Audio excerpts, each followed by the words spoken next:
¿Se puede desheredar a un hijo? Bueno, pues en España no hay una libertad absoluta para hacerlo, sino que las causas están tasadas.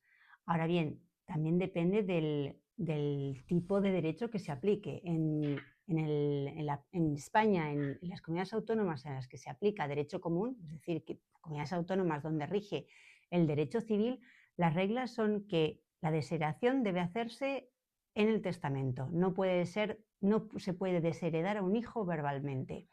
Además, la causa tiene que ser una causa legal concreta, de las que aparecen en el artículo 853 del Código Civil, de las que hablaremos más adelante. La causa tiene que ser cierta, porque si el desheredado impugna, la carga de la prueba corresponde al resto de los herederos. Los efectos que tiene si sale adelante la desheredación es que el hijo desheredado pierde su parte correspondiente de la legítima, pero sus hijos, es decir, los nietos del causante, del fallecido, sí que heredan esa parte por representación, lo que se llama representación. Hay derechos civiles que son especiales, son los que rigen en Cataluña, el País Vasco, Aragón, Navarra, Baleares, Galicia, creo que esos son todos, sí. Y son regímenes especiales que en algunos casos suelen ser bastante más flexibles y permiten una desheredación más sencilla. Ahora vamos a pasar a las causas legales de desheredación. Una de las causas, la primera causa es negar alimentos cuando es necesario. Es decir, primero, tiene que haber una necesidad real del fallecido, no puede ser que le esté pidiendo por pedirle sin necesitarlo realmente. Segundo, una obligación del hijo o de la persona que se quiere desheredar. Y una negativa injustificada. Si el hijo no está en capacidad de proveer esos alimentos, no se le puede achacar esa causa. La segunda es maltrato de obra e injurias graves. Y atención, porque aquí la jurisprudencia ha hecho un cambio en los últimos años. El maltrato de obra, por supuesto, son cuestiones maltrato físico, también injurias graves, maltrato psicológico y abandono. También incluye el abandono emocional atribuible al legitimario. Tiene que ser un abandono en el que no influya, que no sea el propio causante el que haya provocado la situación. Las pruebas que se suelen admitir son muy variadas. Por ejemplo, mensajes, WhatsApp, emails en los que aparezcan insultos, amenazas, humillaciones. También los testigos, los familiares y los cuidadores del causante. También una de las pruebas son denuncias o procedimientos penales previos. Y también documentación de los servicios sociales. ¿Cuándo el simple abandono no basta? Bueno, pues suele ser el punto más litigioso. La jurisprudencia dice que el abandono tiene que ser una ausencia absoluta y continuada y por ejemplo, y también una privación, y puede ser también una privación de nietos, de ver a los nietos. El abandono depende de la duración, no es lo mismo un conflicto puntual en un momento dado que 20 años sin hablarse. Luego también de quién provocó la ruptura. No es lo mismo que la ruptura se haya provocado por el propio causante que por el hijo. También si esa falta de comunicación se debe a una conducta de ambos o solo de uno.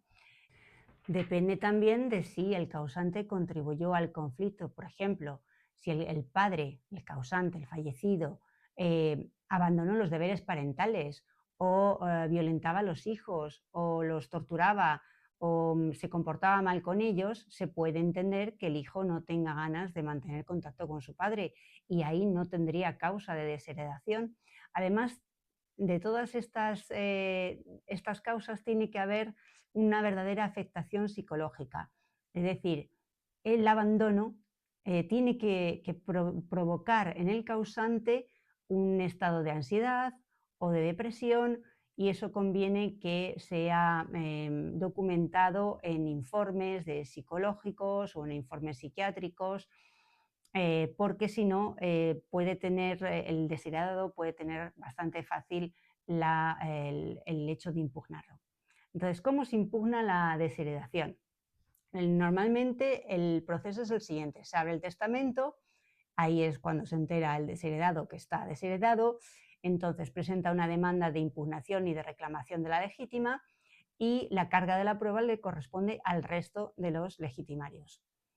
La tendencia última de los tribunales, pues cada vez hay una mayor aceptación del maltrato psicológico, sobre todo si el hijo desheredado tenía esa tendencia de hacer chantaje al causante a través de los nietos, diciendo, bueno, pues entonces no verás a los nietos. Ahora bien, también existe lo que se llama la indignidad sucesoria, que muchas veces se confunde con la desheredación, pero no es exactamente lo mismo. La indignidad sucesoria está en el artículo 756 del Código Civil, y las causas de indignidad sucesoria son atentar contra la vida del causante, lo consigas o no lo consigas; delitos contra la libertad, la integridad moral y la libertad sexual del causante o de sus allegados; también atentar contra la vida del causante o de sus allegados o de la familia; acusar falsamente al causante de un delito grave, o sea, lo que es calumnia; obligar a hacer o a modificar el testamento del causante, eso es también una causa de indignidad; maltrato o abandono grave, si el causante era discapacitado; privación de la patria potestad, por ejemplo, unos padres a los que les privaron de la patria potestad de un hijo no pueden ser herederos si el hijo fallece; y la negación grave e indebida de alimentos. La diferencia entre desheredación e indignidad es que para la desheredación es necesario que haya un testamento y tiene que haber una causa legal. En cambio, en la indignidad opera por ministerio de la ley, puede apreciarse de oficio y se trata de conductas muy graves. Ahora bien, lo cierto es que no siempre opera automáticamente la indignidad y muchas veces hay que alegarla. Y otra cosa, en el caso de indignidad también puede funcionar el perdón o la reconciliación. Si el causante, a pesar de que el indigno haya intentado atentar contra su vida, si le perdona, ya no hay causa de indignidad y puede ser heredero. En conclusión, ¿se puede desheredar a un hijo? Sí. Todo depende también del tipo de derecho que rija en tu comunidad autónoma. No es lo mismo en las comunidades con derechos forales que en las comunidades que se rigen por el derecho civil. Es menos flexible generalmente en aquellas en las que se rige por el derecho civil. Y las causas son tasadas y tienen que ser demostrables. Y además la carga de la prueba corresponde a los herederos, al resto de los herederos. Si quieres más información, ponte en contacto con nosotros.